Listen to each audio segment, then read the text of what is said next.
Hi, good morning. നമ്മൾ കഴിഞ്ഞ ദിവസം പഠിച്ചത് ഓർമ്മയുണ്ടല്ലോ. നമ്മൾ 2 ബയോ പെസ്റ്റിസൈഡ് പ്ലാന്റുകളെ കുറിച്ച് പഠിച്ചു അല്ലേ. എന്തൊക്കെയായിരുന്നു? ഒന്ന് BT കോട്ടൺ, മറ്റൊന്ന് tobacco plant with RNA interference, അല്ലെങ്കിൽ plant with RNA interference. Example ടുബാക്കോയാണ് പഠിച്ചിട്ടുള്ളത്. BT കോട്ടൺ ആണ് പ്രധാനമായിട്ടും പഠിച്ചത്. BT ബ്രിഞ്ചാളുണ്ട്, BT റൈസ്, BT സോയാബീൻ, ഒരുപാട് പ്ലാന്റുകളുണ്ട്. പക്ഷേ BT കോട്ടനെ പറ്റി ചോദിക്കുന്നുള്ളൂ, ബാക്കിയൊക്കെ അറിഞ്ഞിരിക്കണം. ഇനി അപ്പോൾ നമ്മൾ ഈ പഠിച്ചതെല്ലാം തന്നെ ആപ്ലിക്കേഷൻ ഓഫ് ബയോടെക്നോളജി അഗ്രികൾച്ചറൽ ഫീൽഡായിരുന്നു അല്ലെ. ഇനി നമ്മൾ പഠിക്കാൻ പോകുന്ന application of biotechnology medical field അഥവാ medicine. So application of biotechnology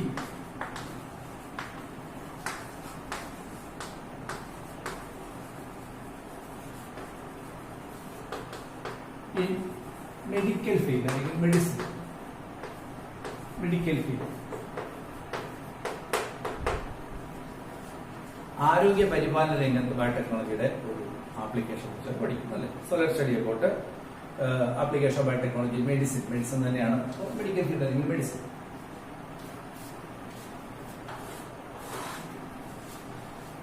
അപ്പൊ എന്താണ് ഈ ബയോടെക്നോളജി കൊണ്ട് നമ്മൾ മെഡിക്കൽ ഫീൽഡിൽ അപ്ലൈ ചെയ്യാൻ ഉള്ള കാരണം, അല്ലെങ്കിൽ അതുവരെ ഉണ്ടായിരുന്ന പരാതികൾ എന്തൊക്കെയാണ്? നമുക്ക് ഒരു പരമ്പരാഗത ചികിത്സാ സമ്പ്രദായം ആയുർവേദം അല്ലെ. ഈ ആയുർവേദത്തിന് ഒന്നിന് ഡിഫക്റ്റുകളുണ്ട്. ഒന്ന് സർജറി എന്നൊരു പരിപാടി ആയുർവേദത്തിലുണ്ട് അല്ലെ. ഞാൻ പറയുകയാണ്, മോഡേൺ മെഡിസിന്റെ ഒരു ഭാഗമാണ് സർജറി. അതുകൊണ്ട് ആയുർവേദം എന്ന് പറയുമ്പോൾ ഒരു ചെടിയിൽ ഒരു കെമിക്കൽ നമുക്ക് എന്തെങ്കിലും രോഗത്തിന് ഗുണം അല്ലെങ്കിൽ ഔഷധമായി ഉപയോഗിക്കാം എന്നിരിക്കെ നമ്മൾ ആ ചെടിയെ മൊത്തത്തിലാണ് ഉപയോഗിക്കുന്നത് അല്ലേ. മോഡേൺ മെഡിസിൻ വരുമ്പോഴത്തേക്കും ആ കെമിക്കല് മാത്രമായിട്ട് വേർതിരിച്ചെടുക്കുന്നതിന് ഭേദമാണ്.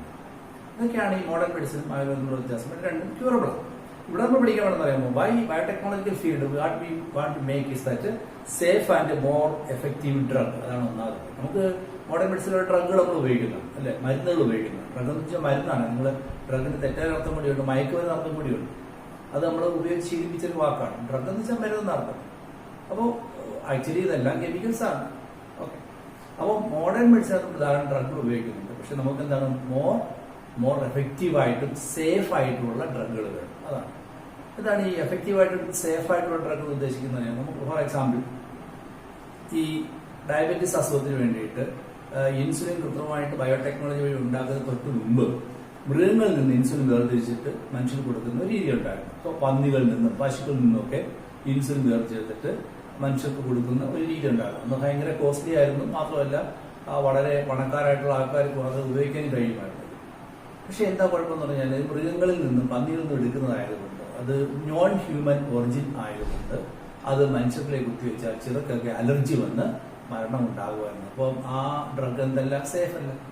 അപ്പോൾ അത് മനുഷ്യനിൽ നിന്ന് തന്നെ ഉണ്ടാക്കുന്ന പരിപാടി.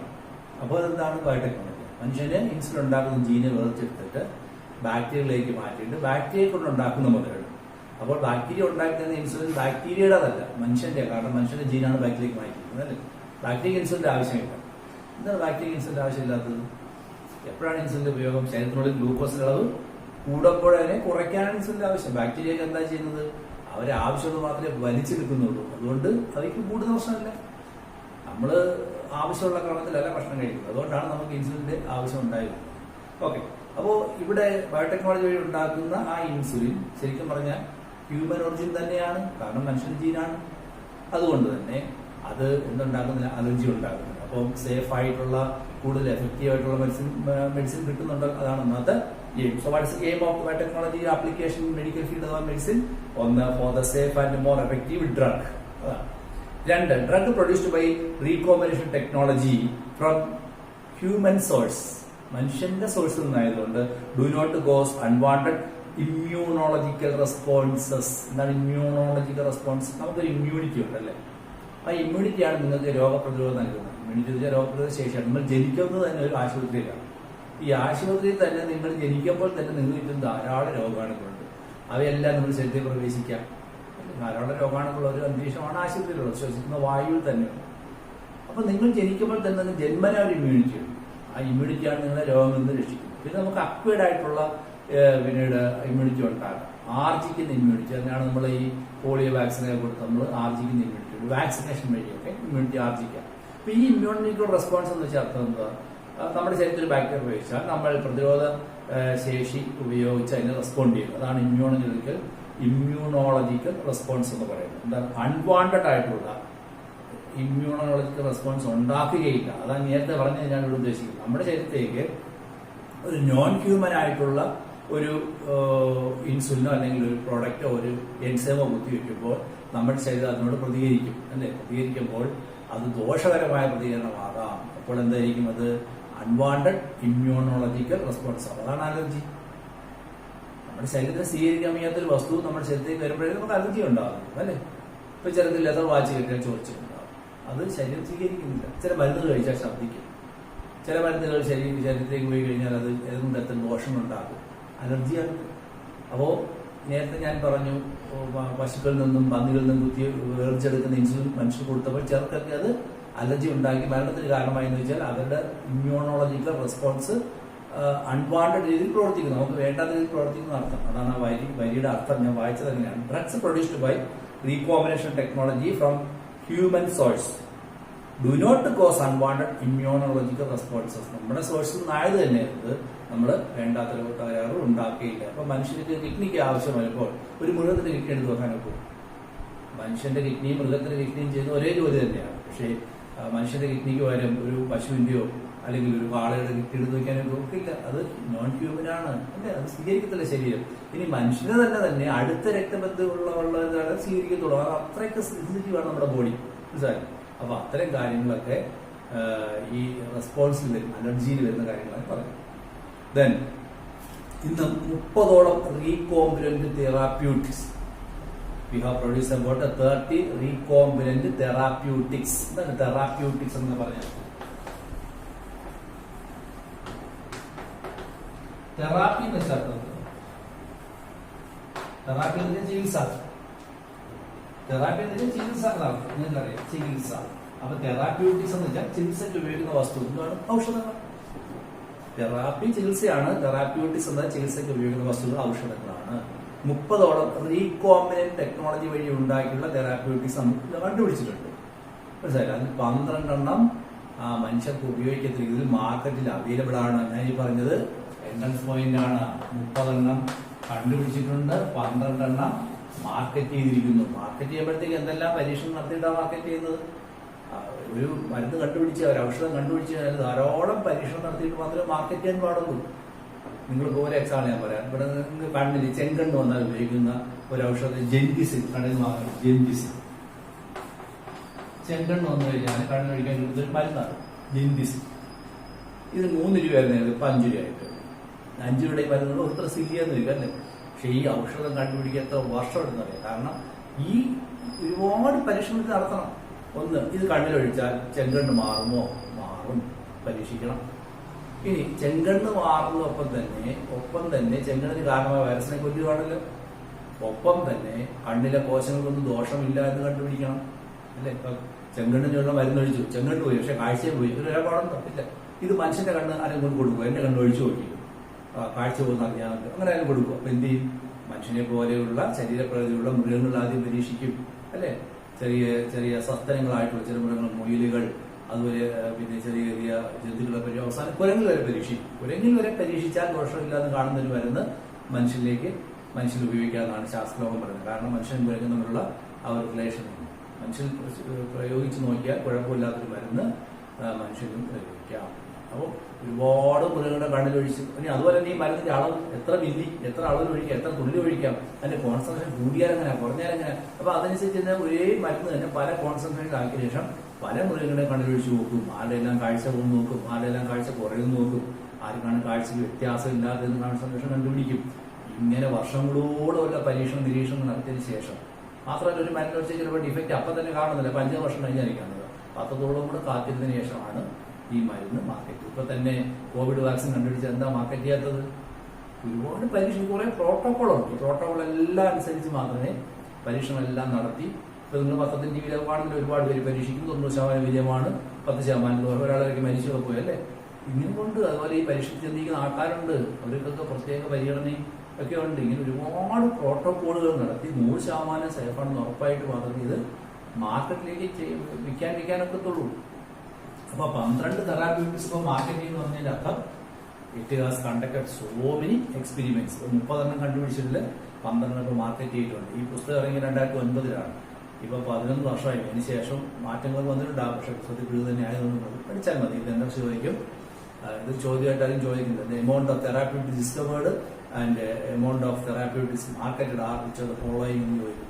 അതിൽ 30, 12, 28, 17, 19, 19 ഇതൊക്കെ കൊടുക്കും. അവർ പഠിച്ചു വെച്ചാലും തന്നെ. അപ്പോൾ പറഞ്ഞ പോലെ പരത്തി പറയുന്നതുള്ളൂ, സംഭവമല്ല വെച്ച് വെച്ചാൽ അല്ലെ. അപ്പം അത് ഓർത്തോളൂ. ഇനി ഇങ്ങനെയുള്ള ഒരു ആപ്ലിക്കേഷൻ ഒന്നാമതാണ് ജനറ്റിക്കലി എഞ്ചിനീയർഡ് ഇൻസുലിൻ. അത് പഠിക്കാൻ പോകുന്നത്. ജനറ്റിക്കലി എഞ്ചിനീയർഡ് ഇൻസുലിൻ എന്ന് വെച്ചാൽ ജനറ്റിക് എഞ്ചിനീയറിംഗ് വഴി ഉണ്ടാക്കിയിട്ടുള്ള ഇൻസുലിന്റെ കഥയാണ് പറയുന്നത്. Application of biotechnology in agriculture രണ്ടാണ് നമ്മൾ പഠിച്ചു. ബയോ പെസ്റ്റിസൈഡുകൾ ഉണ്ടാകുന്നതിനെ കുറിച്ച്. Application of biotechnology medical field of medicine വന്ന ജനറ്റിക്കലി എഞ്ചിനീയർഡ്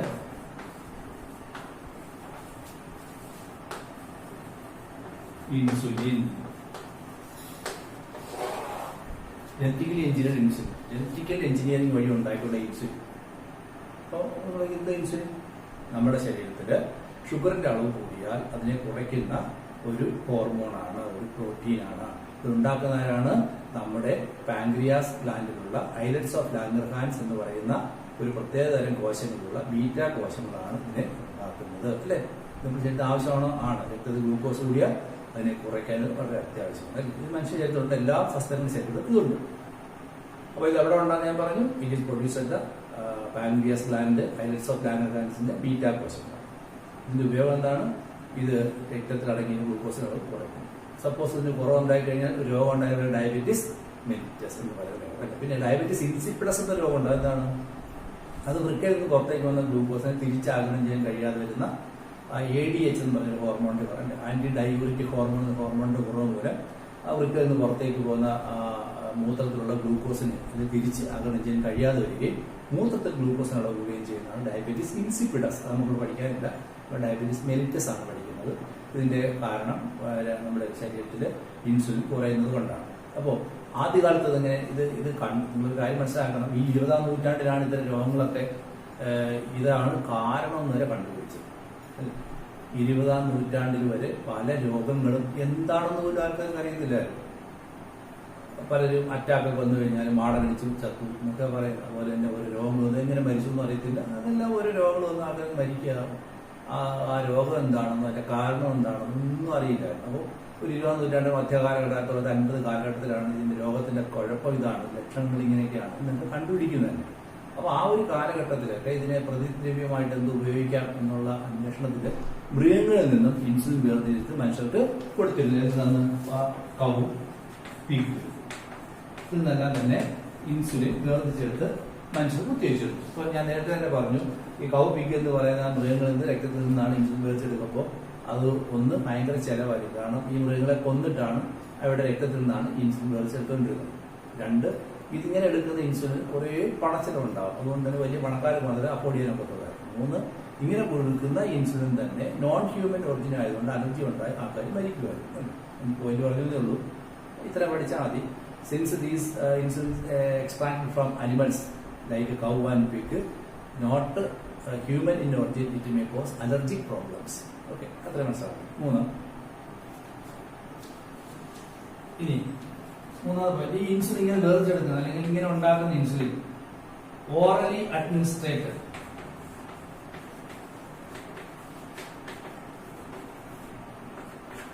അഡ്മിനിസ്ട്രേറ്റഡ് ആണെങ്കിൽ നല്ല ഗുണം ഉണ്ടാകത്തില്ല. ഇത് ഓറലി അഡ്മിനിസ്ട്രേറ്റഡ് എന്ന് പറഞ്ഞാൽ അതൊന്നും വായിലൂടെ കഴിക്കുക. ഇൻസുലിൻ നമുക്ക് വായിലൂടെ കഴിക്കാൻ കുത്തിവെക്കുക. ഇൻസുലിൻ ഒരു പ്രോട്ടീൻ ആണെന്ന് പറയും. അത് വായിലൂടെ കഴിച്ചാൽ സംഭവിക്കും, അത് ദഹിച്ചു പോകും. അതുകൊണ്ട് ഇൻസുലിൻ എപ്പോഴും എന്ത് ചെയ്യണമെന്നാണ്, ഓറലി അഡ്മിനിസ്ട്രേറ്റഡ് അത്ര റിസൾട്ട് കിട്ടത്തില്ല. പിന്നെ അത് ഇൻജെക്ട് ചെയ്യണം. അങ്ങും അത് അറിയത്തില്ല. മനസ്സിലായി? അപ്പൊ ഇത് കഴിക്കുക ചെയ്തിട്ടുണ്ടല്ലോ, അതൊരു പ്രശ്നമായിരുന്നു. അപ്പോൾ ഇൻസുലിൻ ഇൻജെക്ട് ചെയ്യുന്നതാണോ ഓറലി അഡ്മിനിസ്ട്രേറ്റ് ചെയ്യുന്നതാണോ നല്ലത്? അത് ഇൻജെക്ട് ചെയ്യുന്നതാണ് നല്ലത്. Because it's a protein to make it digest. അതേസമയം പാരസെറ്റമോൾ ഗുളിക ഇൻജെക്ട് ചെയ്യണമെന്നില്ല, അത് കെമിക്കലാണ്. അത് നമ്മുടെ ബോഡിയിൽ ഡൈജസ്റ്റ് ചെയ്യത്തില്ല, നേരെ ബ്ലഡിലേക്ക് പോയിക്കോളും. ശരിയല്ലേ? അപ്പോൾ അതാണ് വ്യത്യാസം. നമ്മുടെ ശരീരത്തിൽ പ്രോട്ടീനെ ദഹിപ്പിക്കുന്ന എൻസൈം ഉള്ളതുകൊണ്ട് ഇൻസുലിൻ കഴിച്ചു കഴിഞ്ഞാൽ അത് ദഹിച്ചു. അതൊരു പോയിന്റാണ്. മറ്റൊന്ന് അപ്പോൾ ഇത്രയും പോയിന്റ്. അപ്പോൾ ഇൻസുലിനെ കുറിച്ച് എന്തായാലും ഞാൻ പറഞ്ഞു. ഒന്ന്, insulin is needed for reducing glucose in the blood stream. 2, it is produced from the pancreas gland. അതൊക്കെ പറയുന്നില്ല, നിങ്ങൾ അറിഞ്ഞിരിക്കണം. It is produced from the islets of ലാംഗർഹാൻസിന്റെ ബീറ്റ കോശങ്ങൾ ഉണ്ടാകുന്നത്. ആദ്യകാലത്ത് ഇതിന്റെ കുറവ് പരിഹരിക്കാൻ വേണ്ടി മൃഗങ്ങളിൽ നിന്നും ഇൻസുലിൻ വേർതിരിച്ച് മനുഷ്യർ കുത്തിവെച്ചിരുന്നു. അന്ന് കാലത്തുള്ള ദോഷം എന്ന് വെച്ചാൽ ഇത് നോൺ ഹ്യൂമൻ ഒറിജിൻ ആയതുകൊണ്ട് മനുഷ്യർക്ക് അലർജി ഉണ്ടാകുമായിരുന്നു. അടുത്ത പോയിന്റ് ഇൻസുലിൻ കഴിക്കുന്നതിനേക്കാൾ നല്ലത് കുത്തിവെക്കുന്നതാണ്. കാരണം കഴിച്ചു കഴിഞ്ഞാൽ അത് പ്രോട്ടീൻ ആയതുകൊണ്ട് ദഹിച്ചു പോകുമായിരുന്നു. 5 മിനിറ്റ് ബാക്കി പറയാം.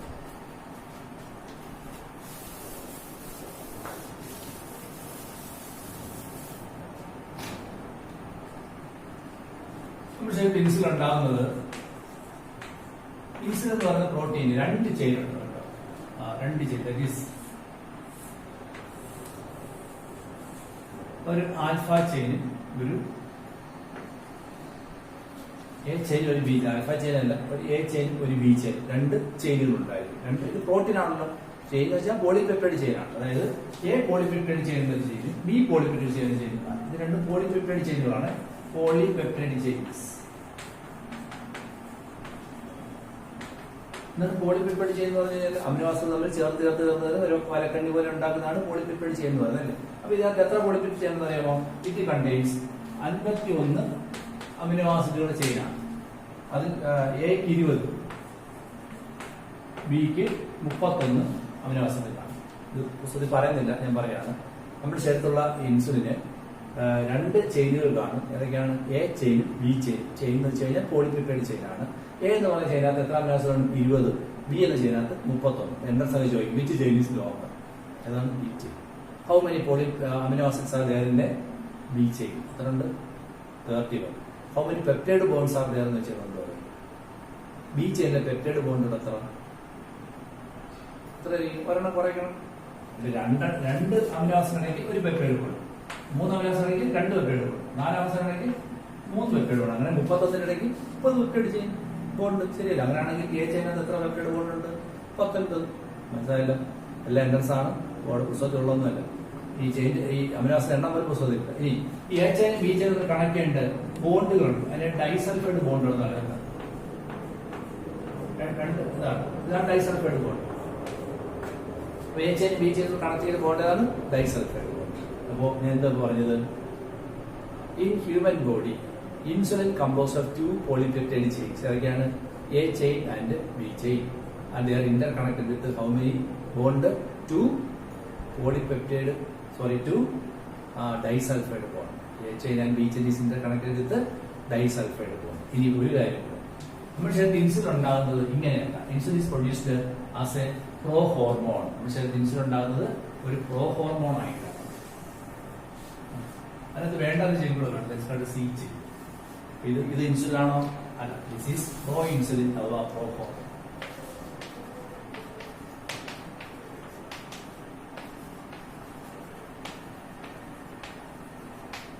അപ്പൊ ഇതെന്തോ പ്യുവർ ഇൻസുലിൻ ആണ് നമ്മുടെ ശരീരത്തിൽ ഉണ്ടായിരുന്നതെങ്കിൽ അത് 2 ചെയിനെ കാണത്തുള്ളൂ. പക്ഷെ നമ്മുടെ ശരീരത്തിൽ എപ്പോഴും ഉണ്ടാകുന്ന ഏത് രൂപത്തിലാണ്? പ്രോ ഇൻസുലിൻ അഥവാ പ്രോ ഹോർമോൺ എന്ന രൂപത്തിലാണ് ഉണ്ടാകുന്നത്. അതിനകത്ത് 3 ചെയിൻ കാണും. ഏതൊക്കെ ചെയിനാണ്? A chain, B chain and C chain. ഇത് വേണ്ടാത്ത ചെയ്താണ് സി ചെയിൻ ആവശ്യമില്ല. അപ്പൊ ഇവിടെ ഒരു ഡൈസൾഫൈഡ് ബോണ്ട് കൂടെ ഉണ്ട് കേട്ടോ. അതുകൂടെ പഠിച്ചോളാം. എക്കകത്ത് 2 ഒരു ചെയിൻ ഫ്രീ ആയിട്ട് പുസ്തകത്തിൽ വരച്ചു വെച്ചാൽ എന്താണെന്ന് അറിയാൻ പഠിക്കേണ്ട. എന്ന സമയമാണ് ഈ പടം കൊടുത്തിട്ട് എന്തുവാന്ന് ചോദിക്കുന്നുള്ളൂ. അത് 3ാമത് പോളിപെപ്റ്റൈഡ് ചെയിൻ കൂടി ഉണ്ട്. അപ്പോൾ A chain B chain connect ചെയ്യുന്ന ബോണ്ട് ഏതാണ്? Disulphide bond. തവണ 2 എണ്ണം. ഒരു ചെയിൻ എക്സ്ട്രാ കൂടിയുണ്ട്. അത് ഏതിനകത്താണെന്ന് ചോദിച്ചേക്കാം. അത് എക്കകത്താണ്. Okay. So this is pro insulin അഥവാ പ്രോ ഹോർമോൺ. ഇങ്ങനെയാണ് നമ്മുടെ ശരീരത്തിൽ നിന്നുണ്ടാകുന്ന ഇൻസുലിൻ ഉണ്ടാകുന്നത്. ഇതിനകത്ത് വേണ്ടത് ചെയ്തതാണ് സി ചെയിൻ ആവശ്യമില്ല അല്ലേ. അപ്പൊ എന്തെന്ന് അറിയാമോ? അല്പം കഴിയുമ്പോഴത്തേക്കും ഈ സി ചെയിനെ നമ്മുടെ ശരീരത്തിൽ തന്നെ ഒരു ടെക്നിക്ക് ഉണ്ട്. ആ ടെക്നിക്ക് ഉപയോഗിച്ചാണ് മുറിച്ചു കളയും.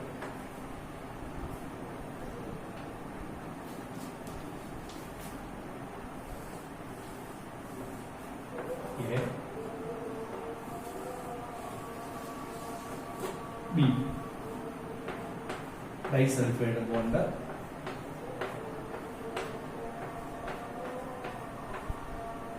പിന്നെ വേണ്ടത് ഏതാണ്? C chain. അത് മുറിച്ചു കളയുക. C chain is cut and remove. അത് മുറിച്ചാൽ അത് ഫ്രീഡാണ്. ഫ്രീഡം മുറിച്ചു ഫ്രീ ആക്കി. വേണ്ട, മുറിച്ചാൽ കളയാം. നമുക്ക് വേണ്ടപ്പോ നിങ്ങളിപ്പോ ഒരു മീൻ മേടിച്ചുകൊണ്ട് വന്നാൽ തലയും വാലും കട്ട് കളയുന്ന പോലെ. ഇങ്ങനെ ചെയ്യുന്നതിനെ പ്രോസസ്സിംഗ് അഥവാ മെച്ചുറിംഗ് എന്നാണ് വിളിക്കുന്നത്. മെച്ചുറിംഗ്.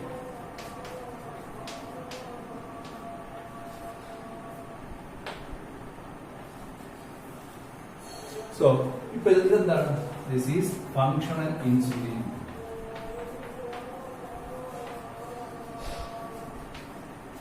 ഇപ്പൊ എന്താ പറഞ്ഞത്? ഇത്രയേ ഉള്ളൂ. അതിൽ ഞാൻ ഇൻസുലിനെ കുറിച്ച് പരിചയപ്പെടുത്തി. ഇൻസുലിനകത്ത് എത്ര ചെയിൻ ഉണ്ട്? 2 ചെയിൻ. ഏതൊക്കെ ചെയിനാണ്? A chain, B chain. തമ്മിൽ കണക്ട് ചെയ്യുന്ന പോകേണ്ടതാണ് ഡൈസൾഫൈഡ് ബോണ്ട്. ഓക്കെ. പിന്നെ അമിനോസ്കരണം ഞാൻ പറഞ്ഞു എന്റെ സുനിൽ പഠിച്ചത്. പക്ഷെ നമ്മൾ ചെയ്ത് ഇൻസുലിൻ ഉണ്ടാകുന്നത് ഇങ്ങനെയല്ല. ഇൻസുലിൻ ഉണ്ടാകുന്നത് എങ്ങനെയാണ്? അതൊരു 3 ചെയിനോട് കൂടി സ്ട്രക്ചർ ആയിട്ടാണ്. ഏതൊക്കെയാണ്? A chain, B chain and C chain. ആ സമയത്ത് അതിന് ഇൻസുലിൻ എന്നാണ് വിളിക്കുന്നത്. പ്രോ ഇൻസുലിൻ അഥവാ പ്രോ ഹോർമോൺ. നമ്മൾ നേരത്തെ പഠിച്ച പ്രോ ടോക്സിൻ. ടോക്സിൻ ആകുന്നതിന് മുമ്പുള്ള അവസ്ഥ. അതുപോലെ ഇൻസുലിൻ ആകുന്നതിന് മുമ്പുള്ള അവസ്ഥയാണ് പ്രോ ഇൻസുലിൻ അഥവാ പ്രോ ഹോർമോൺ. അതിനെ ശരീരം തന്നെ പ്രോസസ്സിംഗ് അഥവാ മെച്ചറിംഗ് എന്നൊരു മെത്തേഡിലേക്ക് മാറ്റിയിട്ട് എൻസൈം കൊണ്ടുവന്ന് ഈ സി ചെയിൻ അങ്ങ് മുറിച്ചു കളയും. വേണ്ട, കളഞ്ഞ് ഫ്രീ ചെയ്ത് പോട്ടെ, ഇന്ന ആവശ്യമില്ല.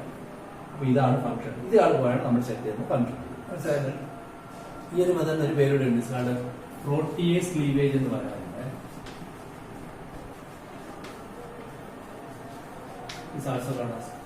Protease cleavage. പ്രോട്ടിയേസ് എന്നൊരു എൻസൈമാണ് ഇങ്ങനെ മുറിച്ച് കളയുന്നത്. എൻഎസ് പഠിച്ചാൽ എൻസൈന്റെ പേര് ഇവിടെ ജസ്റ്റ് പറയാം. നിങ്ങൾക്ക് പഠിക്കാനില്ലാത്തതാണ്. എൻസൈന്റെ പേര് കാർബോക്സി പെപ്റ്റിഡേസ് എന്നാണ്. കാർബോക്സി പെപ്റ്റിഡേസ് എന്നൊരു എൻസൈമാണ് ഇതിനെ മുറിക്കുന്നത്. അതുകൊണ്ട് ഇതിനെ പ്രോട്ടിയേസ് ക്ലീവേജ് എന്ന് വിളിക്കാറുണ്ട്.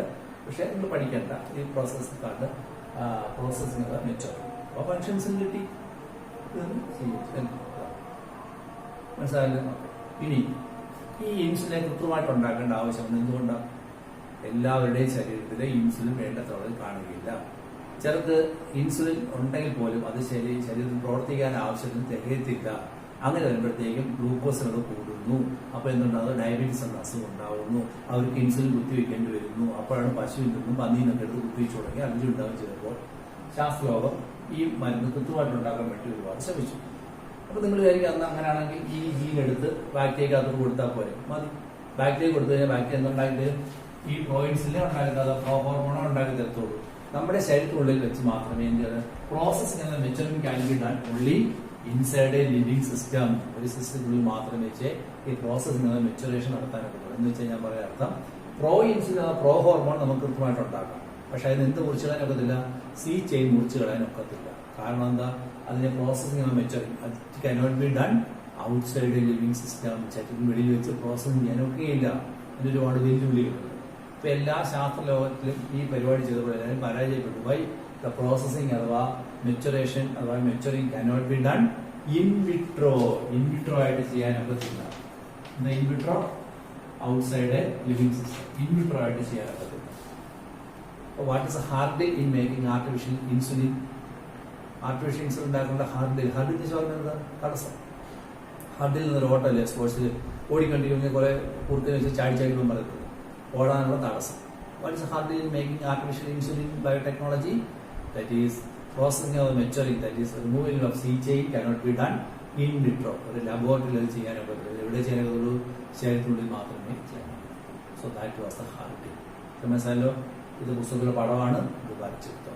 ഓക്കെ, ഇത് പുസ്തകത്തിലുള്ള പടമാണ്. ഇത് എല്ലാവരും ഇതുപോലെ വരച്ച് വെച്ച് പഠിക്കണം. പരീക്ഷയ്ക്ക് സ്ഥിരം ചോദ്യമായിട്ട് വരുന്നതാണ്. ആദ്യത്തെ പടം ഇതിനകത്തുനിന്ന് ആ സി ചെയിൻ കട്ട് ചെയ്ത് രണ്ടാമത്തെ പടം ഫ്രീ സി പെപ്റ്റൈഡ് ആണ്. എല്ലാം എ പെപ്റ്റൈഡ് ബി പെപ്റ്റൈഡ് എന്ന് തന്നെ എഴുതി പഠിക്കണം. അപ്പോൾ ഈ പടം ഇതുപോലെ തന്നെ നിങ്ങൾ വരച്ച് വെക്കണം. ഇത് സ്ഥിരം പരീക്ഷയ്ക്ക് വരുന്നതാണ്. എന്നിട്ട് എ ചെയിൻ ഏതാണ്, ബി പെപ്റ്റൈഡ് ഏതാണ്, ഏതാണ് ഇവിടെ ബോണ്ട് ഏതാണ്, ഇങ്ങനെ ഒരുപാട് കാര്യങ്ങൾ. എന്തുകൊണ്ടാണ് ഒരു സി ചെയിൻ മുറിച്ച് കളഞ്ഞ ഇങ്ങനെ ഒരുപാട് കാര്യങ്ങൾ ചോദ്യമായിട്ടുണ്ടാകും. ഇത് നിർബന്ധമായിട്ടും നോട്ടിനകത്ത് വരച്ചിരിക്കണം. ഓക്കെ, വരുന്നുണ്ട്. ഈ പടം കൊടുത്തതിന് ശേഷം എന്തുവാന്നൊക്കെ ചോദിക്കും. എല്ലാം മനസ്സിലാക്കും. അപ്പം അങ്ങനെയാണെങ്കിൽ പിന്നെ ഇൻസുലിൻ ഉണ്ടാക്കണ്ടേ? കാരണം മാനവരാശിയിൽ ആൾക്കാരെല്ലാം രോഗങ്ങളൊന്നും മരിക്കുകയാണ്. നമുക്കറിയാം ഷുഗറിന്റെ അസുഖത്തെ നമ്മൾ സൈലന്റ് കില്ലർ എന്നാണ് വിളിക്കുന്നത്. ഷുഗർ ഉണ്ടായി കഴിഞ്ഞാൽ ഒരുപാട് അസുഖങ്ങളൊക്കെ അതിന് സപ്പോർട്ടിംഗ് ആയിട്ട് ഉണ്ടാകും അല്ലേ? എന്തൊക്കെയാണ്? നമുക്ക് BP ഉണ്ടാകാം, ഹാർട്ട് പെയിൻ ഉണ്ടാകാം, രോഗങ്ങൾ മുറിവൊക്കെ ഉണ്ടായി പഴുക്കുകയില്ല, കാഴ്ചകൾ പോകാം, പ്രതിരോധശേഷി കുറയും, ഒരുപാട് ധാരാളമുണ്ടാകും. അതുകൊണ്ട് ഇതിനെ എങ്ങനെ കൺട്രോൾ ചെയ്യുന്ന ശാസ്ത്രലോകത്ത് എല്ലാ പിന്നെ മരുന്നുണ്ടാക്കുന്ന കമ്പനികളും ഇത് റിസർച്ച് ചെയ്തുകൊണ്ടിരിക്കുകയായിരുന്നു. കാരണം എന്താ പറയുന്നത്? ഇപ്പം ഈ ഇൻസുലിൻ ഒരു കമ്പനി ഉണ്ടാക്കിയെന്ന് വെച്ചോളൂ, അതിന്റെ ഡിമാൻഡ് എന്തായിരിക്കും? ഇപ്പൊ തന്നെ കോവിഡിന്റെ ഔഷധം ഒരു കമ്പനിക്കാരൻ പുറത്തിറക്കിയാൽ അത് ലോകത്തുള്ള എല്ലാവർക്കും വേണ്ട എന്ത് ഡിമാൻഡ് ആയിരിക്കും അല്ലേ? അപ്പൊ ആ കമ്പനി കിട്ടാത്ത ലാഭം എന്ത് മാത്രമാണ്. അതുകൊണ്ടാണ് ഈ കമ്പനികൾ ഉണ്ടാക്കാൻ മത്സരിക്കുന്നത്. എയ്ഡ്സിന് മരുന്ന് കണ്ടുപിടിക്കാൻ മത്സരിക്കുന്നതൊക്കെ അതുകൊണ്ടാണ്. അപ്പൊ അതുപോലെ പല കമ്പനികളും ഈ മരുന്നുണ്ടാക്കാൻ ശ്രമിച്ചു, അവരെല്ലാം പരാജയപ്പെട്ടു. കാരണം എന്താണ്? അവർക്കൊന്നും എന്ത് ചെയ്യാൻ കഴിയുന്നില്ല. ഈ സി ചെയിൻ മുറിച്ച് മാറ്റി ഇതിനെ പ്രോസസ്സിങ്ങിലൂടെ ഫങ്ഷണൽ ഇൻസുലിൻ ആക്കാൻ കഴിയില്ല. പ്രോ ഇൻസുലിനെ ഫങ്ഷണൽ ഇൻസുലിൻ ആക്കാൻ ആരെ കൊണ്ട് ഒക്കുന്നില്ല? ശരീരത്തിന് വെളിയിൽ ഒരു സിസ്റ്റത്തിനെ കൊണ്ട് ഒക്കുന്നില്ല, അല്ലെ? ഇതെങ്ങനെയായിരിക്കും അവർ ചെയ്യാൻ ശ്രമിച്ചതെന്ന് ഓർത്ത് നോക്കൂ. എങ്ങനെയായിരുന്നു ചെയ്യാൻ ശ്രമിച്ചത്? ഒരു മനുഷ്യ ശരീരത്തിലുള്ള ജീൻ, മനുഷ്യന്റെ ഒരു ക്രോമസോം, അതിൽ നിന്ന് ഇത്തരം മുറിച്ച് ഇതാണ് ഇൻസുലിൻ ഉണ്ടാക്കുന്നത്. അതൊരു ബാക്ടീരിയക്കകത്തോട്ട് കടത്തി വെച്ചു, ഒരു പ്ലാസ്മിനകത്ത് ഒട്ടിച്ചിട്ട് ഒരു ബാക്ടീരിയ കടത്തി വെച്ചു. ബാക്ടീരിയ വളർന്ന മീഡിയത്തിൽ അതുണ്ടാക്കി തരുന്നു, ഇതുണ്ടാക്കി തരുന്നു. ഇതെന്താണ്? പ്രോ ഇൻസുലിൻ ഇതുണ്ടാക്കി തരുന്നു, അല്ലേ? അതിൽ നിന്ന് മുറിച്ച് കളയാൻ, സീസ് ചെയ്യാൻ മുറിച്ച് കളയാൻ ഒക്കുന്നില്ല. ഇതായിരുന്നു ഇതുണ്ടാകുന്നതിന്റെ വെല്ലുവിളി. 1983 എത്തിയപ്പോൾ ആയിക്കാണ്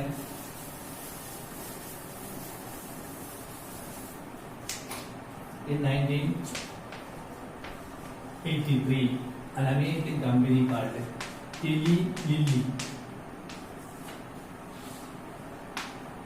1983 ഒരു അമേരിക്കൻ കമ്പനി, ആ കമ്പനിയുടെ പേര് എലി ലില്ലി എന്നാണ്. ഇവർ ഈ കൃത്രിമ ഇൻസുലിൻ ഉണ്ടാക്കി. അവർ വിജയിച്ചു. എങ്ങനെ അവർ ചെയ്തറിയാമോ? അവരെന്ത് ചെയ്തറിയാമോ? അവര് കോംപ്ലിമെന്ററി ആയിട്ടുള്ള 2 DNA ഉണ്ടാക്കി. They made 2 DNA കൃത്യമായിട്ടുണ്ടാക്കി. ഒന്ന് എ ചെയിൻ ഉണ്ടാക്കാനുള്ളതും മറ്റൊന്ന് ബി ചെയിൻ ഉണ്ടാക്കാനുള്ളതുമായ 2 DNA കൃത്യമായിട്ടുണ്ടാക്കി. എങ്ങനെ ഉണ്ടാക്കിയതിന്റെ സിമ്പിളാണ്. നിങ്ങൾക്കറിയാം ഏതൊക്കെയാണ് 20 അമിനോ ആസിഡുകൾ എ ചെയിനകത്തുള്ളത്.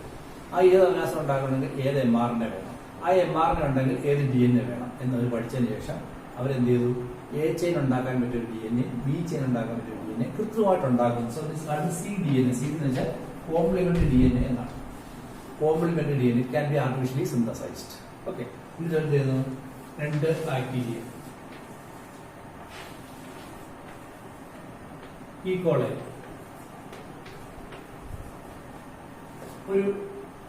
ഒരു പ്ലാസ്റ്റിനകത്ത് ഒട്ടിക്കുന്നു. പ്ലാസ്റ്റിക് എടുക്കുന്നത് നിങ്ങൾക്ക് അറിയാമോ? ഈ എ ചെയിൻ ഉണ്ടാക്കുന്ന DNA, ബി ചെയിൻ ഉണ്ടാക്കുന്ന DNA 2 പ്ലാസ്റ്റിനകത്ത് ഒട്ടിക്കും. എന്നിട്ട് ആ പ്ലാസ്റ്റിനെ ഈ ബാക്ടീരിയകത്ത് കടത്തി വെക്കും. എന്നിട്ടിനെ ബയോ റിയാക്ടറിനകത്ത് വളർത്തിയാൽ എന്ത് കിട്ടും? ഈ ബാക്ടീരിയ എ ചെയിൻ ഉണ്ടാകും, അല്ലേ? ഈ ബാക്ടീരിയ ബി ചെയിൻ ഉണ്ടാകും. This bacteria will produce A chain and this bacteria will produce B chain. അവർ കൃത്യമായിട്ട് ഉണ്ടാക്കി joint it with disulphide bond. അവർ ഡൈസൾഫൈഡ് ബോണ്ട് ഉപയോഗിച്ചാണ് ജോയിൻ ചെയ്തു. അപ്പൊ അവരുടെ മുന്നിലെ വെല്ലുവിളി എന്തുമായിരുന്നു? പ്രോസസ്സിംഗ് ചെയ്യാൻ ഒക്കത്തില്ല. വേണ്ട, ഇവിടെ പ്രോസസ്സിംഗ് ആവശ്യമില്ല. കാര്യം ഇവിടെ സി ചെയിൻ ഇല്ല. മനസ്സിലായി? അപ്പൊ 1983 അമേരിക്കൻ കമ്പനി എലി ലില്ലി എങ്ങനെയാണ് ഇൻസുലിൻ ഉണ്ടാക്കിയത്? ഇൻസുലിൻ ഉണ്ടാക്കിയത് they made 2 complementary artificial DNA for A chain and B chain. They were introduced into 2 E. coli bacteria using plasmid.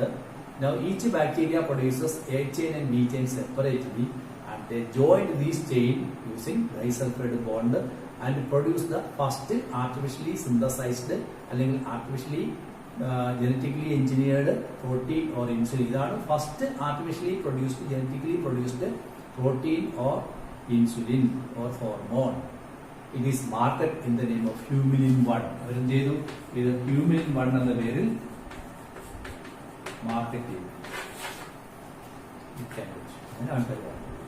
This is a story of making first synthetic insulin or first genetically engineered artificial hormone അഥവാ insulin അല്ലെങ്കിൽ protein, recombinant protein ഒക്കെ വിളിക്കാവുന്ന ഒരു പ്രോഡക്റ്റാണ്. അതിനെ കുറിച്ചുള്ള വായിക്കാം. In 1983, an American company called Eli Lilly produced 2 DNA sequences corresponding to A chain and B chain of human insulin. മനുഷ്യന്റെ insulin ഉണ്ടാക്കാൻ പറ്റിയ A chain B chain ഉണ്ടാക്കി. അതിനകത്ത് എന്ത് ചെയിൻ ഇല്ല? സി ചെയിൻ ഇല്ല. C polypeptide. സി ചെയിൻ എന്ന് പറഞ്ഞാൽ പോളിപെപ്റ്റൈഡ് ചെയിൻ ആണ് നേരത്തെ പറഞ്ഞു. Which they reduced into the plasmid of E. coli and produced A chain and B chain separately, and this they extracted and combined with the disulfide bond producing human insulin. ഇങ്ങനെ ആദ്യത്തെ insulin ഉണ്ടാക്കി. And this was the first artificially synthesized biotechnologically produced insulin or protein and marketed in the name of Humulin 1. കുറച്ച് കാര്യമാണ്, ഒരു paragraph കൊണ്ട് പറഞ്ഞ കാര്യമാണ്. എത്ര പറ്റി പറയുന്നുള്ളൂ. അത് മനസ്സിലാക്കാൻ പറ്റും. ആ പാഠം വളരെ ഇമ്പോർട്ടൻ്റ് ആണ്. ഈ പോയിന്റ് എല്ലാം ഓർഡർ സ്ഥിരം പരിശോധിക്കും.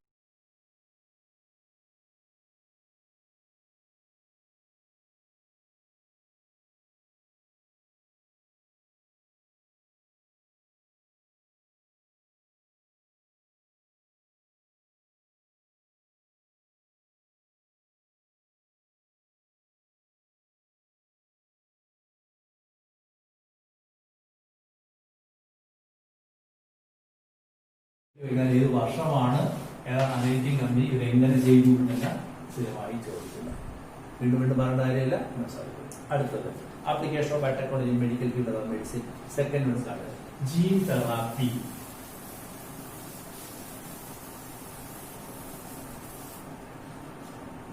ജീൻ തെറാപ്പി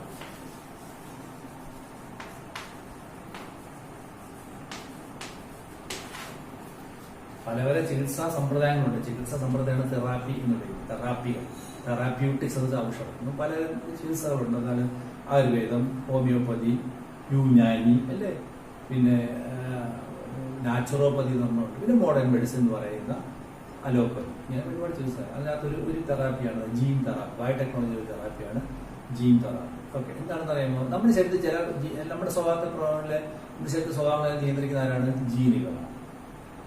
ഏതെങ്കിലും ഒരു ജീൻ തകരാറായി കഴിഞ്ഞാൽ ആ ജീൻ നിയന്ത്രിക്കുന്ന ഫംഗ്ഷൻ നമ്മൾ കാണത്തില്ല.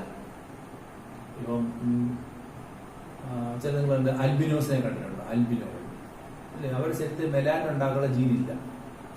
മെലാനില്ല, അതുകൊണ്ട് ഒരു വിടുവിടാതില്ല. അതുപോലെ തന്നെ കാഴ്ച നിയന്ത്രിക്കുന്ന ജീനില്ലെങ്കിൽ ജന്മന കാഴ്ച കാണില്ല. അങ്ങനെ ഒരുപാട് 3000-ഓളം ജനിതക രോഗങ്ങൾ നമുക്കുണ്ട്. അതിനെ കുറിച്ച് പഠിക്കുന്നുണ്ട്. സിക്കിൾ സെൽ അനീമിയ, പിന്നീൽ കീറ്റോനൂറിയ, ഇങ്ങനെയൊക്കെ പഠിക്കുന്നുണ്ടല്ലോ. അതുപോലെ തന്നെ ഒരുപാട് രോഗങ്ങളൊക്കെ പഠിക്കും. ഇതെല്ലാം തന്നെ ജനിതക രോഗങ്ങളാണ്. ഇത്തരം ജനിതക രോഗങ്ങൾക്ക് ജീനുകൾ തകരാറാണ്. അപ്പൊ തകരാറിലായ ഒരു ജീനിനെ മാറ്റി വെച്ച് തകരാറല്ലാത്ത ഒരു ഫങ്ഷൻ ജീനിനെ കൊണ്ട് ആ ജോലി ഏറ്റെടുക്കുന്ന പ്രക്രിയയാണ് ജീൻ തെറാപ്പി. നമ്മള് കറക്റ്റിംഗ് ഡിഫക്റ്റീവ് ജീൻ പറഞ്ഞ് തുടങ്ങിയപ്പോൾ ഞാൻ പറഞ്ഞൊരു കഥ ഉണ്ടല്ലോ, കാഴ്ചയില്ലാത്ത അന്ധന്റെയും കാര്യം. അത് തന്നെയാണ് ഇവിടെ. ഇപ്പൊ എവിടെയാണോ ഒരു ജീൻ തകരാറുള്ളത് ആ ജീനിനെ പകരം ഫങ്ഷണലായ ഒരു ജീനിനെ കൊണ്ട് ആ ജോലി ഏറ്റെടുപ്പിക്കും. പക്ഷെ ഇത് ചെയ്യുന്നത് ഒന്നുകിൽ എംബ്രിയോ ആയിരിക്കും ചെയ്യണം. അപ്പോഴേ ഒക്കെ തോന്നല്ല. ഇപ്പൊ എന്റെ ശരീരത്തിൽ ജീൻ കയറ്റണമെങ്കിൽ ഞാൻ ആരായിരിക്കും ചെയ്യണമെന്ന്? ഞാനൊരു സൈഗോട്ടോ എംബ്രിയോ ആയിരിക്കും ചെയ്യണം. അല്ലാതെ ഇപ്പൊ എന്റെ അടുത്ത് ജീൻ കയറ്റാൻ പറ്റില്ല. കാരണം എന്റെ ശരീരത്തിൽ ബോഡി സെല്ലാണ്. പക്ഷെ ഞാൻ സൈഗോട്ടായിരിക്കുമ്പോൾ ഇത് ചെയ്യുവാണെങ്കിൽ ഒരു ജീൻ ആ ഒരു സെല്ലിൽ കയറ്റുമായിരുന്നു. പക്ഷെ ആ ജീന് തകരാറുന്നത് അപ്പോഴേ കണ്ടുപിടിക്കണം. ഇതല്ല, അതിപ്പോ പോസിബിൾ അല്ല. ഇപ്പൊ പോസിബിൾ ആണ് കേട്ടോ. കാരണം നിങ്ങൾ സ്റ്റെം സെൽസ് എന്നൊക്കെ പറഞ്ഞാൽ നമ്മുടെ ശരീരത്തിലെ സെല്ലുകൾ, അതുപോലെ നമ്മൾ ജീവിക്കുന്ന പിന്നെ യൂട്രസിൽ ജീവിക്കുമ്പോൾ നമ്മുടെ ചില സെല്ലുകളൊക്കെ അമ്നിയോട്ടിക് ഫ്ലൂയിഡിൽ കാണും. അത് വലിച്ചെടുത്തതിന് ശേഷം വലിച്ചു നോക്കി കഴിഞ്ഞാൽ ഏതൊക്കെ ലാബിൽ പരിശോധിക്കാൻ അമ്നിയോട്ടിക് ഫ്ലൂയിഡ്, അമ്നിയോസെന്റിസൈറ്റിസ് എന്ന് പഠിച്ചിട്ടില്ലേ? അത് ശരിക്കും തെറ്റായിട്ടും കൂടെ ഉപയോഗിക്കുന്നുണ്ട്. ക്രോമസോം നോക്കിയിട്ട് ആണാണോ പെണ്ണാണോ എന്ന് തീരുമാനിക്കാണ്ട് ഉപയോഗിക്കുന്നുണ്ട്. അത് നിയമം കൊണ്ട് നമ്മൾ ഇന്ത്യ നിരോധിച്ചിട്ടുണ്ടെങ്കിൽ പോലും നമ്മൾ കിടക്കുന്ന അമ്നിയോട്ടിക് ഫ്ലൂയിഡിനുള്ളിലുള്ള സെല്ലിനെ എടുത്തതിന് ശേഷം ആ സെല്ല് പരിശോധിച്ച് കഴിഞ്ഞാൽ ജനിതകപരമായി എന്തെങ്കിലും തകരാറുണ്ടെന്ന് കണ്ടുപിടിക്കാൻ കഴിയും.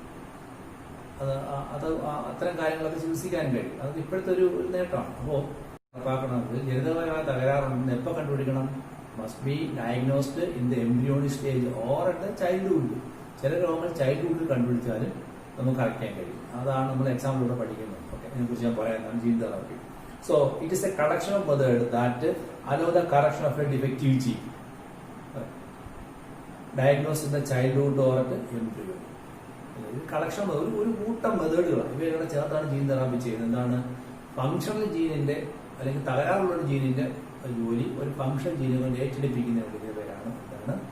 Gene therapy. അപ്പോൾ ഒരു തകരാറുള്ള ജീനിന്റെ ജോലി ഒരു ഫങ്ഷൻ ജീനെ കൊണ്ട് ഏറ്റെടുപ്പിക്കുമ്പോൾ തകരാറുള്ള ജീൻ എടുത്ത് കളയണമെന്നില്ല. നമ്മൾ എടുത്തോട്ടെ, നമ്മുടെ ശരീരത്തിൽ ജീനുണ്ട്, ഫങ്ഷൻ ചെയ്യുന്നില്ല, അതുകൊണ്ട് എടുത്ത് കളയൊന്നും വേണ്ട. പകരം വേറെ ജീൻ വെച്ചാൽ മതി. നമ്മുടെ വീട്ടിലൊരു വേലക്കാരിയുണ്ട്. അവര് കുറെ കാലം കൊണ്ട് നിങ്ങളുടെ വീട്ടിൽ നിൽക്കുകയാണ്. ഇപ്പം സുഖമില്ല അവർക്ക്. അതുകൊണ്ട് അവരെ അടിച്ചിറങ്ങി കളഞ്ഞിട്ട് പുതിയ വേലക്കാരി വേണമെന്നില്ല. അവരോട് നിന്നോട്ടെ. പുതിയ വേലക്കാരി വെച്ച് വീട്ടിലെ കാര്യം നോക്കിയാൽ പോരെ. അവർ നമ്മളെ ആശ്രയിക്കാൻ ജീവിച്ചവരാണെങ്കിൽ ഇനിയുള്ള ആളുകൾ നിന്നോട്ട് അവർ ജോലിയും ചെയ്യുന്നില്ല. പക്ഷേ നമ്മുടെ വീട്ടിൽ ജോലി ചെയ്യാൻ വേണ്ടി പുതിയ ആളെ വയ്ക്കണം അല്ലെ? അതേപോലെ ഉള്ളൂ. നമ്മുടെ ശരീരത്തിൽ പ്രവർത്തിക്കാത്ത ജീനുണ്ടെങ്കിൽ അതിന്റെ ജോലി പുതിയൊരു ജീനെ കൊണ്ട് ഏറ്റെടുപ്പിക്കുന്നതാണ് ജീൻ തെറാപ്പി. പക്ഷേ ഈ തകരാറ് കണ്ടുപിടിക്കപ്പെടണം either the embryonic stage or at the childhood. നിങ്ങൾ എംബ്രിയോണിക് സ്റ്റേജ് കണ്ടുപിടിച്ചാൽ നമുക്ക് എംബ്രിയോയിലേക്ക് ജീൻ കടത്തുള്ളൂ. ഈ ചൈൽഡ്ഹുഡിൽ കണ്ടുപിടിച്ചാൽ നമ്മൾ ചെയ്യും. അതാണ് നമ്മുടെ എക്സാമ്പിൾ പഠിക്കുമ്പോൾ മനസ്സിലാക്കാം. അപ്പൊ ജീൻ തെറാപ്പി എന്താണെന്ന് കൂടെ പറയാം. where function genes are introduced into a person's cell or tissue or embryo to take over the function of a non-functional gene.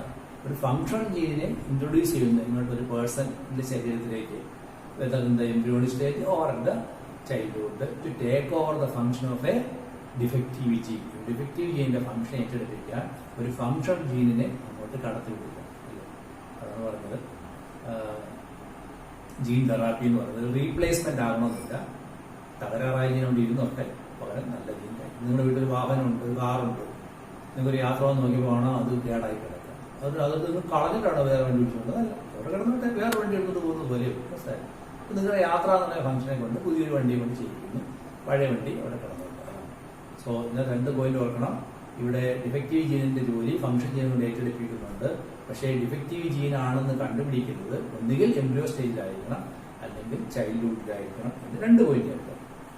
അതിന്റെ ചൈൽഡ്ഹുഡിലായിരിക്കണം എന്ന് പറയുമ്പോൾ നിങ്ങൾക്ക് എപ്പോഴും സംശയമാണ്.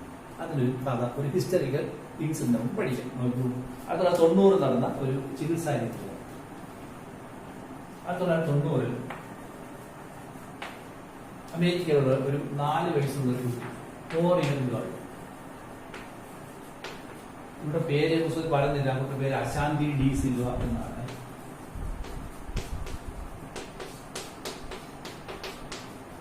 അശാന്തി ഡി സിൽവ എന്നാണ് അവരുടെ പേര് പുസ്തകം പറയുന്നില്ല. ഈ കുട്ടി ജനിച്ച കാലം മുതലേ വീട്ടിൽ ശാന്തിയില്ല. എന്നുവെച്ചാൽ ഈ കുട്ടിക്ക് 4 വയസ്സായപ്പോഴും മുതൽ 4 വയസ്സാകുന്ന കാലം കണ്ടു. അപ്പൊ എന്നും ഒന്ന് അസുഖമാണ്. ഈ കുട്ടി ജനിച്ച കാലം മുതലേ അസുഖമാണ്. പനി വരുന്നു, മാറുന്നു, അടുത്ത രോഗം വരുന്നു, മാറുന്നു, വീണ്ടും അടുത്ത രോഗം. എന്താണ് ഈ അപ്പൊ പനി വരുന്ന അസുഖം കൊണ്ടൊന്ന് മരുന്ന് കഴിക്കുന്നു, മാറുന്നു, വീണ്ടും വേറെ രോഗം വരുന്നു, മാറുന്നു. നിങ്ങൾക്കറിയാം ഒരു അസുഖം എപ്പോഴാണ് വരുന്നത്? നമ്മുടെ ശരീരത്തിൽ പ്രതിരോധശേഷി കുറയുമ്പോഴാണ്. ഈ കുട്ടിയുടെ ശരീരത്തില് ഈ കുട്ടിയുടെ പ്രതിരോധശേഷിക്ക് കാരണമായ ഒരു എൻസൈം ഇല്ല. Enzyme ADA.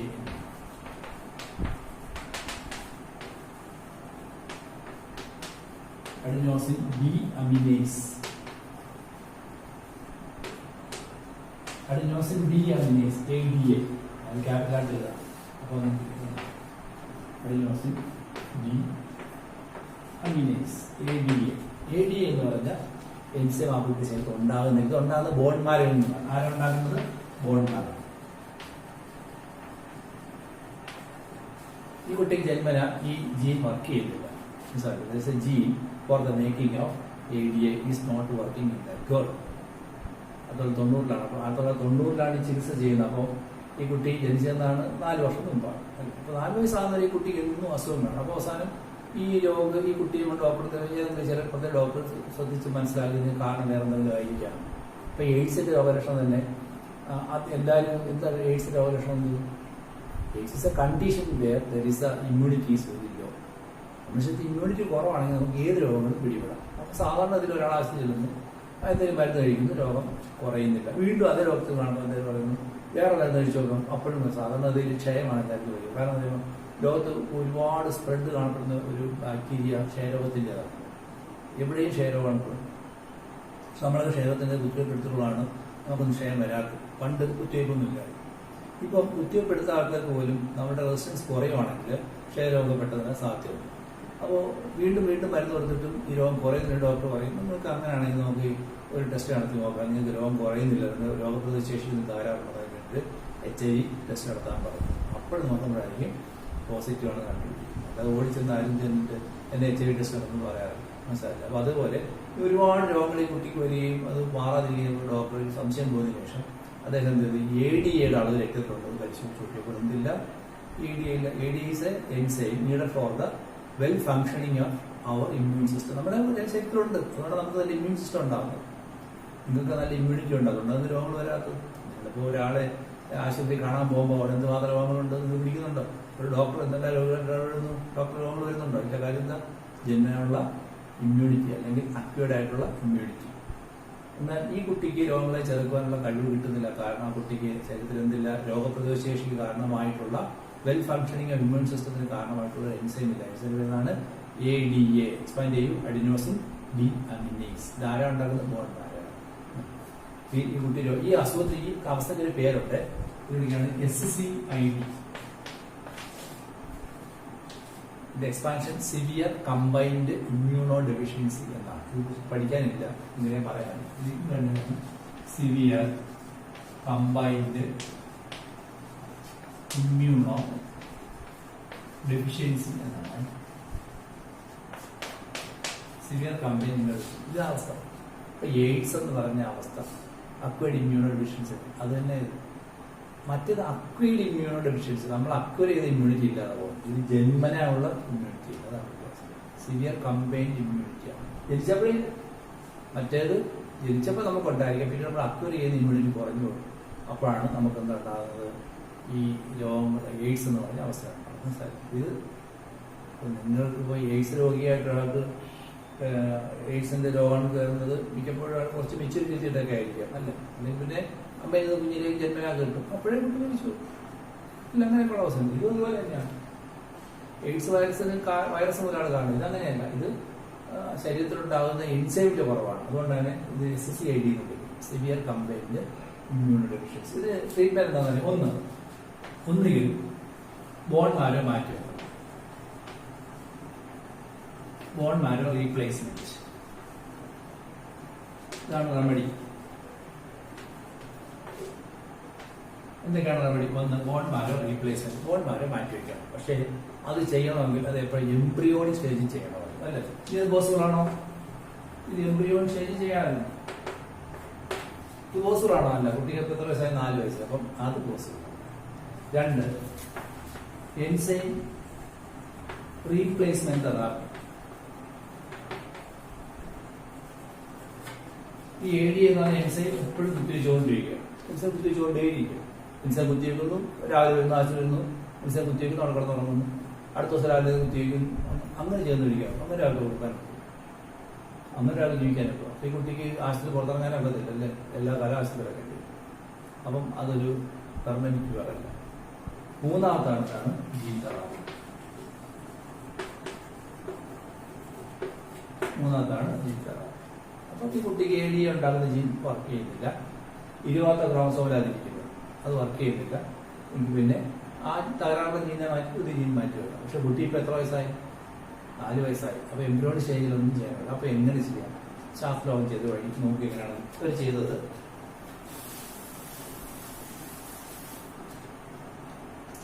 ഇവര് ഈ AD ഉണ്ടാക്കാൻ പറ്റിയ ഒരു DNA കൃത്യമായിട്ടുണ്ടാക്കി. cDNA. They made a cDNA for C എന്ന് വെച്ചാൽ complementary DNA for ADA. ADA ഉണ്ടാക്കാൻ പറ്റിയ ഒരു DNA അവരുണ്ടാക്കി. എന്നിട്ട് ഈ കുട്ടിയുടെ, ഇതിപ്പോ 4 വയസ്സുള്ള കുട്ടിയാണ്, ഈ കുട്ടിയുടെ WBC എടുത്തു. WBC അറിയാൻ എന്താണ്? White blood cell. എന്നിട്ട് ഈ വൈറ്റ് ബ്ലഡ് സെല്ലിലേക്ക് ഇതിനെ കടത്തി വിടും. Introducing it in WBC. അതെങ്ങനെയായിരിക്കും നിങ്ങൾ ഓർത്ത് നോക്കി? ഇവിടുത്തെ വെക്ടർ ആരാണ്? റിട്രോവൈറസ്. റിട്രോവൈറസ് ഉപയോഗിച്ച് ഇതിനെ WBC കടത്തി വിടും. ഓക്കെ. എന്നിട്ട് ഈ WBC കൾച്ചർ ചെയ്യും, മൾട്ടിപ്ലൈ ചെയ്യും. WBC എന്തിനിപ്പോണ്ട്? cDNA ഉണ്ടാക്കാൻ പറ്റിയ ജീൻ എല്ലാ WBC ഇരിപ്പുണ്ടല്ലേ? ഒരു കാര്യം ഓർക്കണം, WBC സ്വയം മൾട്ടിപ്ലൈ ചെയ്യില്ല, RBCയും സ്വയം മൾട്ടിപ്ലൈ ചെയ്യില്ല, അല്ലേ? അത് അങ്ങനെ ചില മെത്തേഡുകൾ ഉണ്ടാക്കി ശാസ്ത്രം. മൾട്ടിപ്ലൈ കഴിയാത്ത സെല്ല് മൾട്ടിപ്ലൈ ചെയ്ത് ചില കെമിക്കൽ സെല്ലുകൾ അത് ഉപയോഗിച്ച് മൾട്ടിപ്ലൈ ചെയ്തു. എന്നിട്ട് എന്ത് ചെയ്തു? ഈ WBC അടങ്ങി കൊണ്ട് ഈ കുട്ടിക്ക് ഇഞ്ചെക്ട് ചെയ്തു. WBC is injected into his body. Okay. എന്താണെന്ന് പറയും? Scientist made A cDNA for ADA. ADA ഉണ്ടാക്കാൻ പറ്റിയ ഒരു ജീൻ കൃത്യമായിട്ട് ഉണ്ടാക്കി. That is introduce in WBC ഒക്കെ ഉണ്ട്. കുട്ടിയുടെ WBC എടുത്തിട്ട് അതിനകത്തോട്ട് ഇതിനെ ഇൻട്രൊഡ്യൂസ് ചെയ്തു ബൈ ജനറ്റിക് എഞ്ചിനീയറിംഗ്. ആരാണ് വെക്ടർ? റിട്രോവൈറസ്. റിട്രോവൈറസ് ഉപയോഗിച്ച് നമ്മൾ എന്ത് ചെയ്തു? അടുത്ത റിട്രോവൈറസ് ഉപയോഗിക്കാൻ നമുക്കറിയാം ക്യാൻസർ കോസിംഗ് വൈറസ് ആണ്. അതിന്റെ ക്യാൻസർ കോസിംഗ് ജീനെ എടുത്തു കളഞ്ഞതിന് ശേഷമാണ് കുത്തിവെക്കുന്നത്. നമുക്ക് പഠിച്ചത് നേരത്തെ. ഓക്കെ. ഡിസാംഡ് പാത്തോജനാക്കി മാറ്റിയ റിട്രോവൈറസ് ഉപയോഗിച്ചാണ് WBCയിലേക്ക് ഈ ജീനെ കടത്തി വിടുന്നത്. ഓക്കെ. എന്നിട്ട് WBC കൾച്ചർ ചെയ്ത് ധാരാളമായിട്ട് മൾട്ടിപ്ലൈ ചെയ്യും. ഇപ്പൊ എല്ലാ WBC എന്തിരിപ്പുണ്ട്? ഈ ജീൻ ഇരിപ്പുണ്ട്. ആ ജീൻ ഈ കുട്ടി ശരീരത്തെ കുത്തിവയ്ക്കും. ശരീരത്തെ കുത്തിവെച്ചാൽ WBC ബ്ലഡ് എങ്ങോട്ട് പോകും? ശരീരം മുഴുവൻ ഒഴുകും, അല്ലെ? അങ്ങനെ ശരീരം മുഴുവൻ ഒഴുകിയ WBC എവിടെ എത്തും? ബോൺ മാരോയിൽ എത്തും. അപ്പോൾ ബോൺ മാരോയിൽ എത്തുമ്പോൾ ആ ബോൺ മാരോയിൽ ഈ ADAയുടെ ജീൻ എത്തിയില്ല അല്ലേ? അപ്പോൾ ആ ജീനിന് അവിടെ പ്രവർത്തിക്കാൻ പറ്റിയ എൻവയോൺമെന്റ് അവിടെ, അപ്പോൾ ജീനോടെ ഫങ്ഷൻ ചെയ്യും. അപ്പൊ എന്തുണ്ടാവും? ADA ഉണ്ടാവും.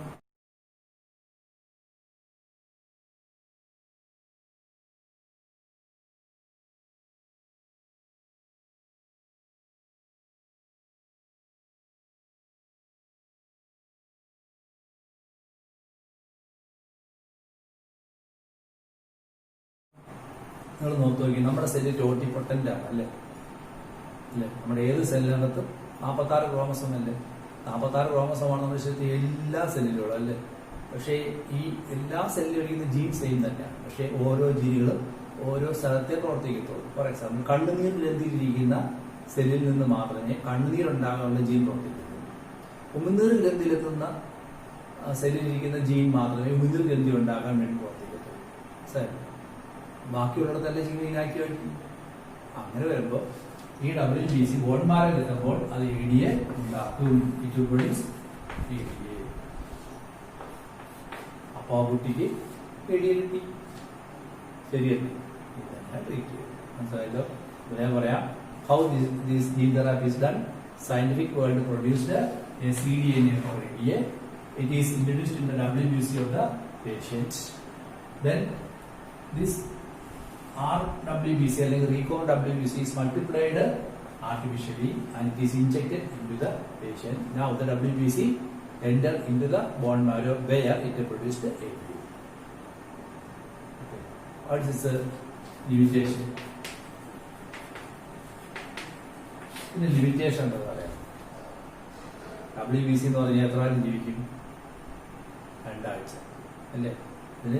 ഇത് ഇമ്മോർട്ടൽ അല്ല, it is mortal. It is not immortal not ചെയ്യുക, ഇറ്റ് ഈസ് മോർട്ടൽ നശിച്ചു. അപ്പൊ 2 ആഴ്ച വീണ്ടും ഇത് ഇൻജെക്ട് ചെയ്യാം.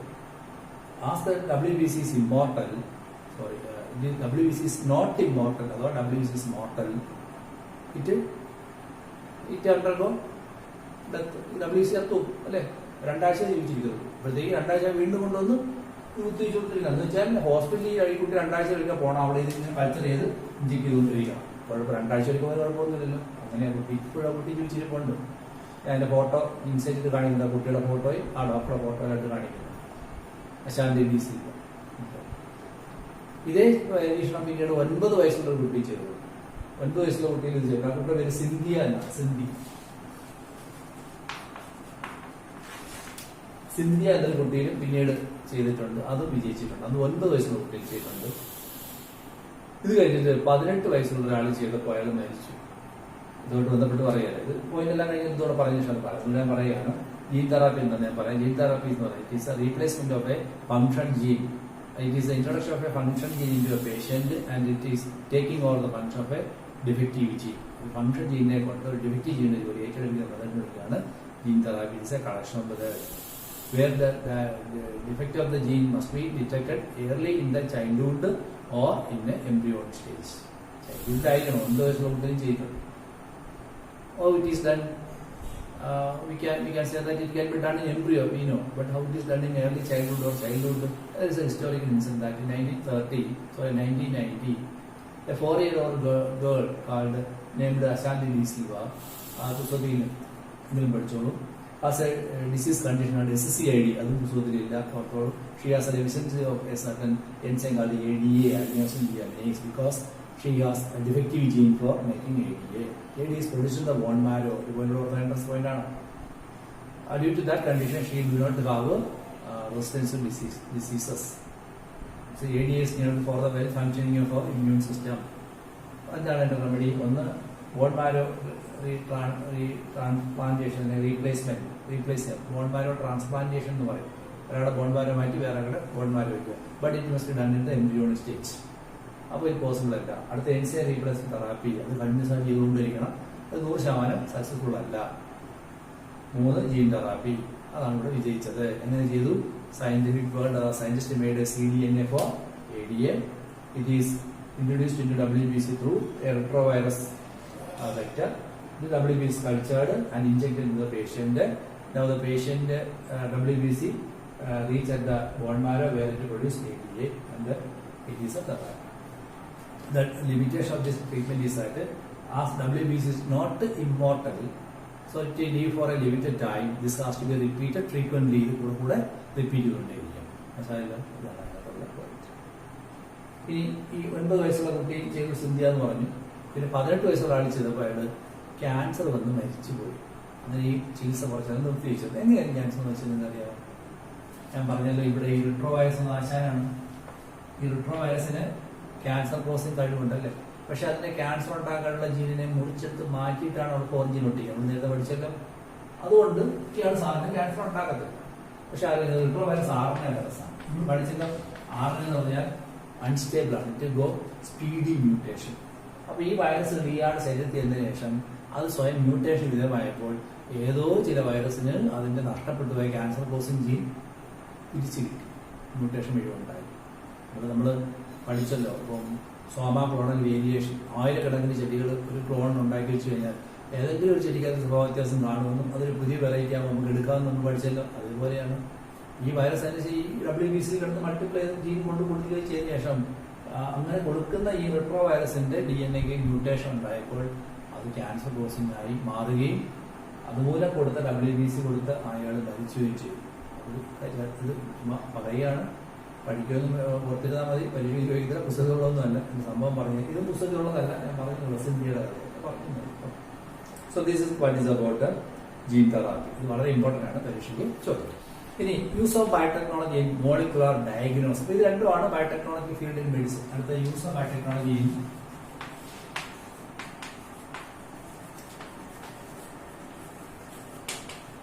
molecular diagnosis.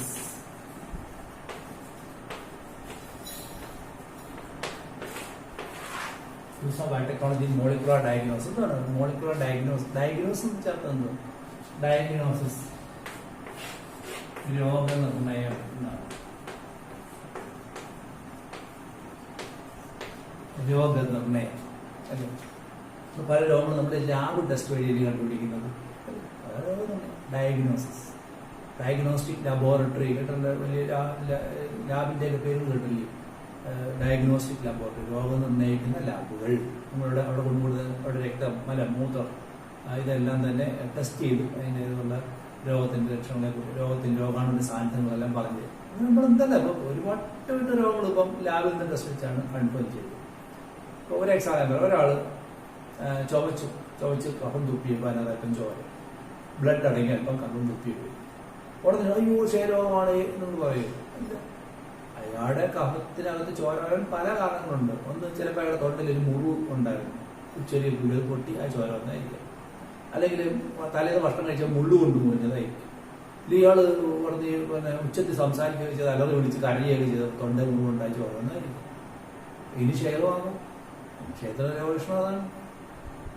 അപ്പോൾ ക്ഷയരോഗം അല്ല എന്നുണ്ടെങ്കിൽ ക്ഷയരോഗമാണെന്ന് ഊഹിച്ചുകൊണ്ടായാലും മരുന്ന് കൊടുക്കാൻ പാടില്ല. രോഗം വേറെ സൈഡ് എഫക്റ്റ് ഉണ്ടാകും. രോഗമില്ലാത്ത ഒരാൾ രോഗത്തിന് മരുന്ന് കഴിച്ചു കഴിഞ്ഞാൽ സൈഡ് എഫക്റ്റ് ഉണ്ടാകും. സൈഡ് എഫക്റ്റ് ഇല്ലാതൊന്നും രോഗത്തില്ല അല്ലേ? അപ്പോൾ പിന്നെ എന്ത് ചെയ്യണം? ക്ഷയരോഗമാണോ എന്ന് ഉറപ്പിക്കണം.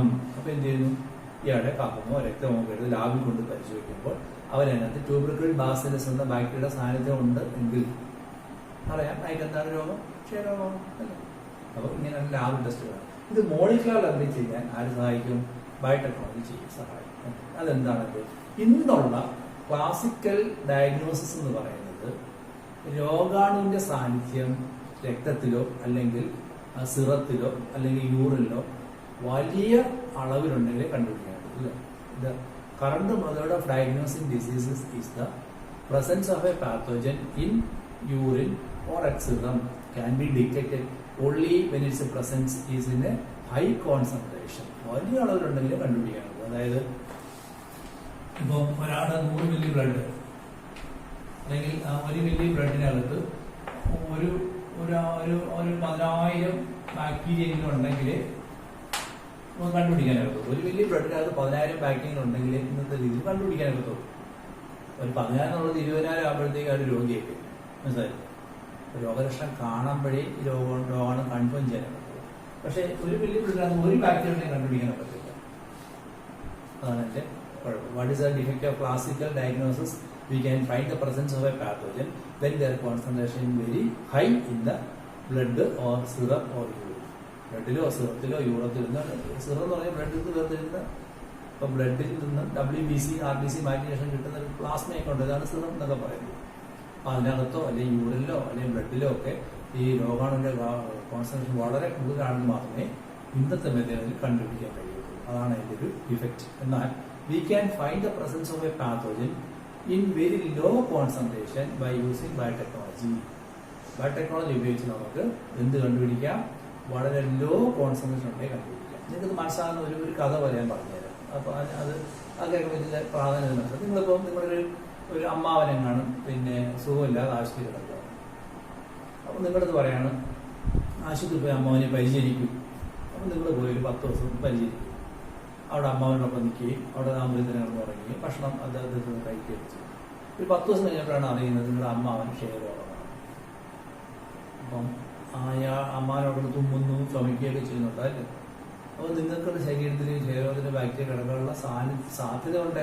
ഇപ്പം നിങ്ങൾ ഡോക്ടറെ ഒന്ന് കാണുന്നത് എന്ന് പറയാണ്, ഡോക്ടറെ ഞാനിങ്ങനെ എൻ്റെ അമ്മാവനോടൊപ്പം ഇങ്ങനെ താമസിക്കാറുണ്ട് ആശുപത്രിയിൽ, അമ്മാവനിപ്പോൾ ക്ഷയരോഗമാണ്, എനിക്ക് ക്ഷയരോഗമുണ്ടോ, എൻ്റെ ശരീരത്തിൽ ക്ഷയരോഗാണുകൾ പ്രവേശിച്ചിട്ടുണ്ടോ എന്ന് എനിക്കൊരു സംശയം. ഇപ്പോൾ ഡോക്ടർ പറയുന്നത് ഒരു കാര്യം ചെയ്ത് നിങ്ങൾ ശരീരത്തിൽ ക്ഷയരോഗമൊക്കെ പ്രവേശിക്കുമെന്ന് പറയാൻ പറ്റത്തില്ല, ഒരു 10 ദിവസം കാത്തിരിക്കും. അപ്പോൾ നിങ്ങൾ ചുമച്ച് ചോര നോക്കും, അപ്പോൾ അറിയാം നിങ്ങളുടെ ശരീരത്തിൽ ക്ഷയരോഗം കടക്കുന്നല്ലേ. അങ്ങനെ പറയുന്നതാണ് ശരി അല്ല. പക്ഷെ ഇപ്പം നിങ്ങളുടെ രക്തം പരിശോധിച്ചാൽ നിങ്ങൾക്ക് കണ്ടുപിടിക്കാനേ പറ്റില്ല. കാരണം നിങ്ങളുടെ രക്തത്തിനകത്ത് എന്തേ ഉള്ളൂ, 1 or 2 ബാക്ടീരിയ മാത്രമേ ചിലപ്പോൾ 1 മില്ലിക്കകത്ത് 10 മില്ലിയെ കാണത്തുള്ളൂ. ഇതൊന്നും രോഗിയായോ ഇല്ല. ഇനി എന്ത് ചെയ്യണം? ഇനി ഇത് മൾട്ടിപ്ലൈ ചെയ്ത് ഒരുപാടായതിനു ശേഷം നിങ്ങൾ രോഗലക്ഷണം കാണിച്ചു തുടങ്ങുമ്പോഴേ അല്ലെങ്കിൽ ഇതിന്റെ സാന്നിധ്യം നമുക്ക് ബ്ലഡിൽ നിന്ന് കണ്ടുപിടിക്കാൻ പറ്റും. കാരണം എന്താണ്? കോൺസെൻട്രേഷൻ വളരെ ഹൈ ആയാലേ കണ്ടുപിടിക്കാൻ പറ്റും. മനസ്സിലായി? എന്നാൽ ബയോടെക്നോളജിയിൽ പല വിധം, ഒന്ന് RDNA technology, PCR, ELISA, RDNA technology, PCR, ELISA എന്നീ മെത്തേഡുകളൊക്കെ ഉപയോഗിച്ചുകൊണ്ട് we can find the presence of the pathogen in very low concentration. In that condition, you are not a patient. ഇത് മാത്രമല്ല, ഈ ഹൈ കോൺസെൻട്രേഷൻ ആണ് ഇത് കണ്ടുപിടിക്കുന്നതെങ്കിൽ നിങ്ങൾക്ക് വലിയ അളവിൽ മരുന്ന് കഴിക്കേണ്ടി വരും. 1 മില്ലി ബ്ലഡിനകത്ത് 1000 ബാക്ടീരിയകളുടെ അവസ്ഥയിലാണ് നിങ്ങൾ ഇത് കണ്ടുപിടിക്കുന്നതെങ്കിൽ നിങ്ങൾ കഴിക്കേണ്ട മരുന്ന് ഹൈ കോൺസെൻട്രേഷൻ ആയിരിക്കും. എന്നാൽ 1 മില്ലി ബ്ലഡിനകത്ത് 1 ബാക്ടീരിയ ഉള്ളപ്പോഴേ അതിന്റെ സാധ്യത കണ്ടുപിടിക്കാൻ കഴിയാണ് നിങ്ങൾക്ക് മൈൽഡ് ആയിട്ടൊരു മരുന്ന് കഴിച്ചാൽ മതി. ഏതാ നല്ലത്? വെരി ലോ കോൺസെൻട്രേഷൻ കണ്ടുപിടിക്കാൻ കഴിയുന്നതല്ലേ നല്ലത് അല്ലേ?